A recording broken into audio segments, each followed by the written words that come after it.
Hello everybody, welcome back to my Age of Wonders 3 challenge series.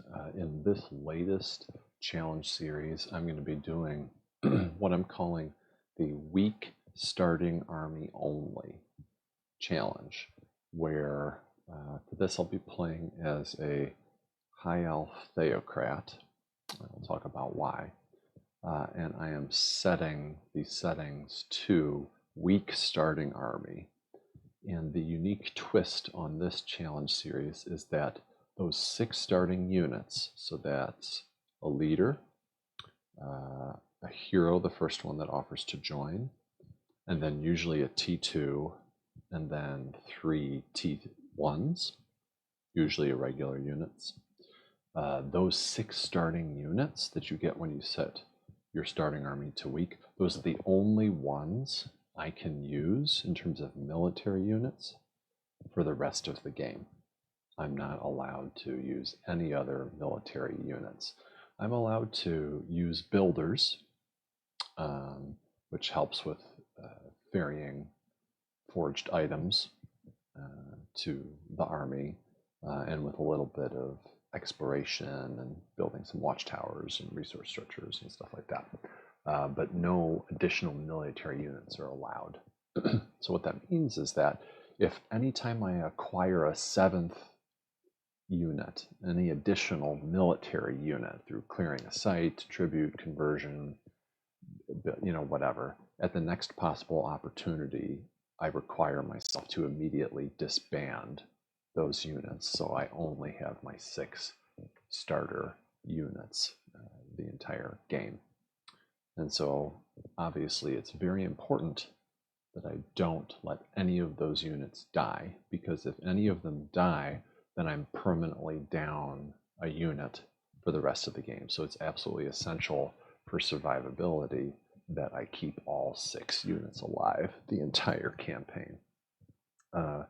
So I am really not sure how this is going to go. I think a lot of it depends on how efficient I can be with killing the AI early. And speaking of that, I will be facing off against 5 enemy AI units that are allied at the Emperor level. So that's who I'll have to be defeating.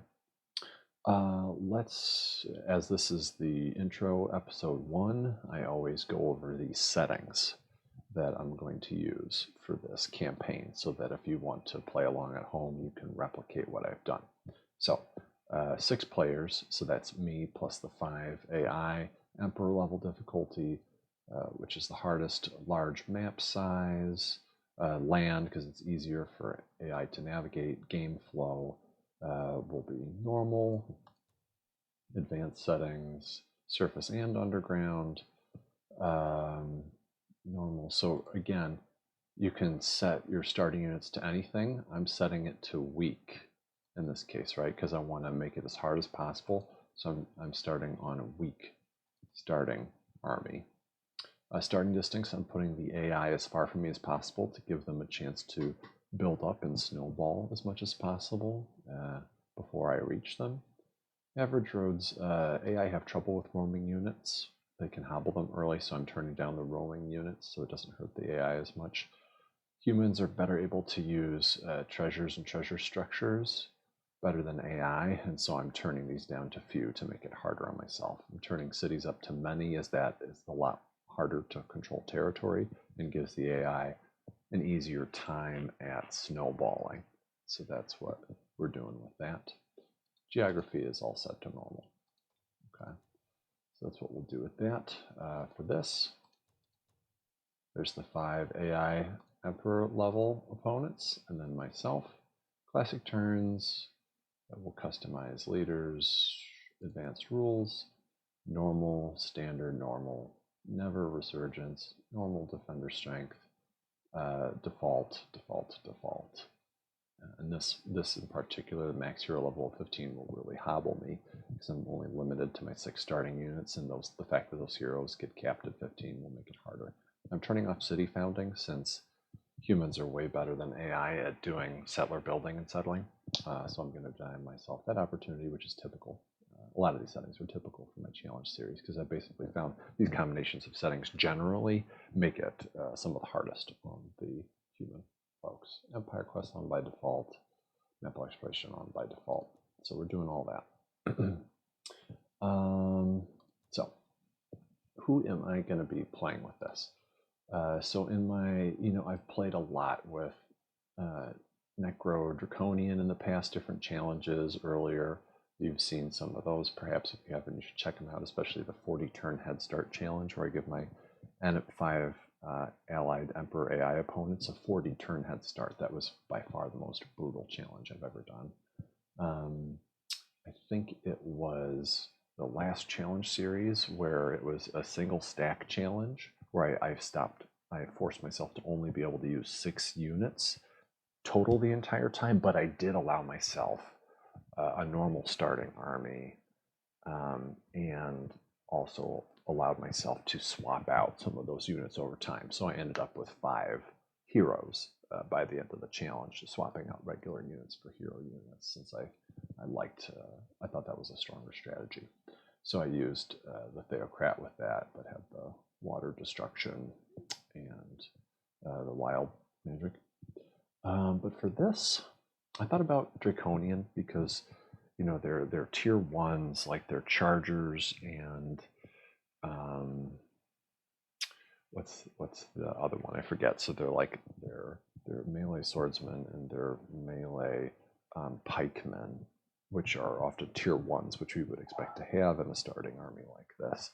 They can get regrowth when you get a certain race upgrade, and I thought that was really powerful to be able to get them up to like champion 3 or 4, lots of hit points, and get the regrowth on them, and especially the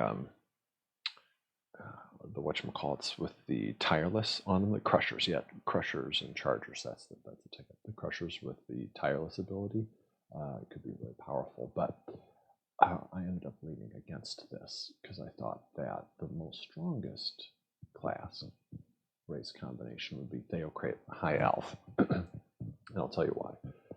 First is that if I'm limited to only my 6 starting units, I absolutely need to keep them alive. And one of the best classes for keeping units in a given army alive is Theocrat, because as you know, at level 11, the Theocrat heroes get Divine Justicars.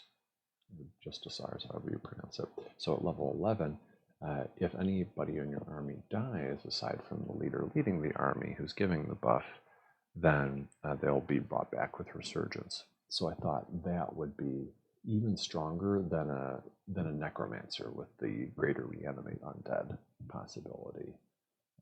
So that's why I wanted to use Theocrat. And then it was a matter of which race. And I went with High Elf because when you select weak starting army, it's typically your leader, your hero, 3 T1s, which are usually the irregulars, and then 1 T2, sometimes a cavalry or a ranged unit. I figured that elves with the High Elf Initiates, which is their irregular tier 1, they evolve at gold rank into Storm Sisters. And Storm Sisters at gold rank themselves have stun, and they also natively have total awareness, so they don't get flanked.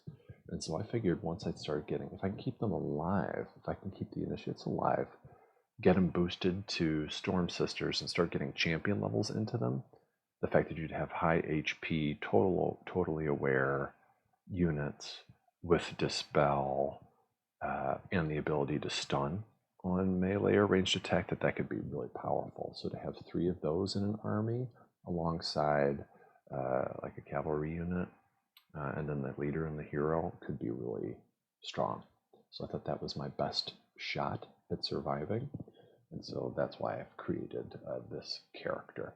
You can see I'm going with Rot because I'm going with Adeptive Water because I really want the Rot ability to deal with undead and especially machines. If I'm going up against a Dreadnought who has a lot of Juggernauts or other machine units, I just really want to be able to have Rot at my disposal because it's such an excellent spell for countering them. And Dreadnoughts have given me trouble. they're the scariest units for me to face off against in these challenge series. So especially in my 40 turn challenge, you'll see that in effect. Destruction, of course, absolutely essential. You see it everywhere here, and that's because, first and foremost, because of hasty plunder, right? So you can hasty plunder a city, raise it to the ground in 2 turns, and get the resources rather than the typical 4. And when you are just 1 stack roaming the map, you have to be able to kill a city and move on and go to the next thing and keep moving, right? You can't hang around and defend a city. That can be death because the stacks chasing you might catch up. So that's why hasty plunder is so great. And also the fact, what is the other spell? I forget what it is. The one where you can cast it on a current city you own and it will raise it to the ground. If someone captures it, that's also a really nice way to hold on to a city and make sure it doesn't fall into enemy hands. Or one that you just captured and you're trying to hasty plunder, you can, it's Scorched Earth. That's the name of that now. So you can Scorched Earth the city you just captured, and so if you successfully hasty plunder it, great. If they retake it in the time that you've left, then it raises to the ground, and they can't retain it. So it's a nice spell. For the first time, rather than like the wild magic alternatives I've been doing in the past, I am going with Explorer, and I wish I would have done Explorer for my last 2 challenges at least, the single stack challenge and the all heroes challenge that I did before that, where I limited myself to only using hero units, which was a lot of fun. A lot of micromanaging too. Explorer is amazing because the ultimate upgrade in the Explorer specialization is the Master Cartographer ability. And that allows you it removes fog of war. So you see the entire map above and below ground. You don't have active vision, but you can see everything. And why that is amazing is you can see where your enemy AI opponents' capitals are. And so that way you can do really efficient movement once you've built up on your side of the map and you're crashing forward and looking to snipe leaders and their capitals, to take the AIs out quickly and efficiently, you want to know where the capitals are, because I have wasted a lot of time in my past challenge series exploring, especially if I'm limited to just a small group of units. It's impossible to efficiently explore a map with just a very small force. So Master Cartographer solves that problem. So I think it's something I should have done before, and it's going to really pay off for me here. And that I will be able to see where folks are at. I won't be able to see where their leaders are at necessarily, but I can make guesses about where they might be, especially since when you invade someone's territory, the heroes and leaders and armies tend to retreat and try and defend their capital because they get nervous. So I should be able to use that to my advantage. So I think that is all I've needed to say. So thanks for listening in on this setup and intro episode. In subsequent episodes, I'm going to record episodes every so turns, or it might be a few turns or many turns. It just depends. I'll record episodes occasionally to recap important stuff that happened. So my general movement and strategy, important battles that I had, milestones that I achieved, that sort of stuff. Spells and upgrades acquired, hero and skill upgrade point investments, forge itemization stuff that I've done. So that will be my plan, like I've done with the last few challenges, is I will record an episode every so often at the end of a turn to give you a recap of what's been happening in the turns prior. It tends to make for much more short and concise and interesting videos. If you want to see a challenge series where I record the entire time I'm playing, and my 40 turn Head Start challenge series is the best one for that. It's not always the most exciting watch because I'm sitting there hemming and hawing about complex battle decisions and stuff like that. But if you want to hear my moment-to-moment process, that is a great example for that. But yeah, I'm looking forward to this challenge. I think it will be one of the diciest and most difficult, but given how the single stack challenge went, the last one that I did, I think I can pull this off. I just need to keep them alive until they get several champion levels on them, and I just need to avoid huge battles with big stacks of units and just be a little more roguelike. and snipe out leaders and capitals. So I'm going to go get started here, and it's going to start to build this new world. And so I will see you back in episode 1, where we will recap, or rather, this was episode 1. I'll see you in episode 2 when I start the game, start movement and such, and review the starting army and starting heroes and all that good stuff. So hope you're looking forward to this challenge series. I'll see you in episode 2.